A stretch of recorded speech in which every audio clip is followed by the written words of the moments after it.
अगर आप इंडिया में हैं, आपको परमेश्वर की ज्यादा जरूरत है। हाँ, आप रोड पे जा रहे हैं, आपको कोई मालूम नहीं, इधर से कुत्ता आएगा कि इधर से कोई बंदा साइकिल वाला शराब पी के आएगा कि इधर से बाइक वाला ललकारे मारता आएगा, कोई पता नहीं।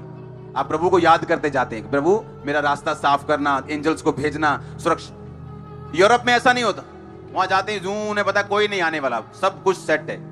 हाँ, अफ्रीका में चले जाओ, वहां यहां से भी नीचे है, वहां कोई मालूम नहीं कब गन तान देगा और तुमको किडनैप कर लेगा।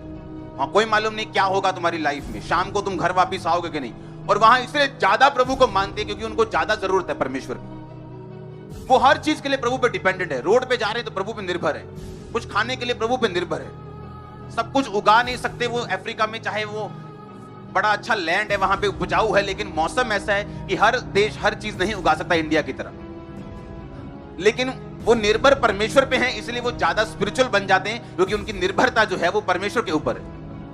आप मेरी बात समझ रहे कि नहीं? इसलिए वो लोगों ने बेदारी देखी। इसलिए अफ्रीका जो है, जब हम रेनेड बॉन्के की जो ग्रेटेस्ट इवेंजलिस्ट है उनकी बात सुनते तो अफ्रीका ब्लड वॉश हुआ, परमेश्वर के लहू से धुल गया और 90% लोग वहां पे क्रिश्चियंस हैं। क्यों? क्योंकि एक बेदारी का टाइम आया। अब यूरोप होगा कैसे? परमेश्वर उनको दिखाएगा कि कुछ हाल नेशंस भी अंडर ट्रबल आ सकते हैं, स्ट्रेस आ सकते हैं। फिर वो लोग और जो क्रिश्चियन लोग होंगे वो बड़े आनंदित होंगे वहां।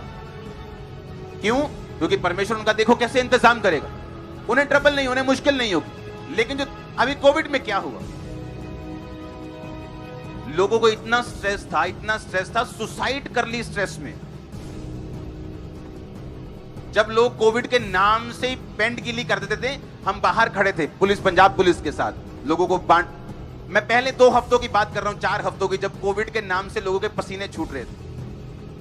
90% पास्टर्स गायब थे। किनको फर्क पड़ा? दूसरे लोगों को। उसी तरह से होगा यूरोप में। किनको फर्क पड़ेगा? दूसरे लोगों को। और ऐसा क्यों? क्योंकि जो यूरोप की बेदारी है वो तभी आएगी। वहां चीजें तंग होनी शुरू होंगी फ्यूचर में। हल्की हल्की सी वहां पे जो है वो तंगी शुरू हो जाएगी फ्यूचर में। और जब तंगी शुरू होगी तब बेदारी शुरू होगी, क्योंकि वो एरिया अभी भी बेदार होना बाकी है। और ये सारा कुछ क्यों हो रहा है? विरोध क्यों बढ़ रहा है? कोई इलाका देखो जहां पे परमेश्वर ने बड़े काम किए, पहले उस इलाके में विरोध हुआ है। कोई इलाका देखो। पंजाब वो जगह थी, अगर एक मीटिंग करनी है तो आपको लगातार विरोध का सामना करना पड़ता था, और मीटिंग होगी कि नहीं होगी ये बात की बात है। अब आप जहां मर्जी टेंट डालते और शुरू कर देते। हाँ सुनो, अभी बाकियों में ऐसा होगा, बाकी जगहों पे ऐसा होगा, लेकिन उससे पहले का जो प्रोसीजर है उसे सहना पड़ेगा। ये परमेश्वर का काम है, ये परमेश्वर का तरीका है। इसको नेगेटिव वे में नहीं लेना, इसको पॉजिटिव वे में लेना है। इसलिए तो परमेश्वर ने कहा तुम संसार के नहीं हो, मैंने तुम्हें संसार में से चुन लिया है। तुम रहते तो संसार के हो, पर संसार में हो, पर संसार के नहीं हो। ये संसार की मुश्किलें भी तुम्हारी नहीं है। जब लोग स्ट्रेस में थे कोविड के कारण, मैं जानता हूं क्रिश्चियन लोग स्ट्रेस में नहीं थे, वो मुश्किल में नहीं थे। उन्हें मालूम है जीना भी लड्डू है, मरना भी लड्डू, कोई टेंशन नहीं, कोविड कुछ नहीं कर सकता। हालेलुया।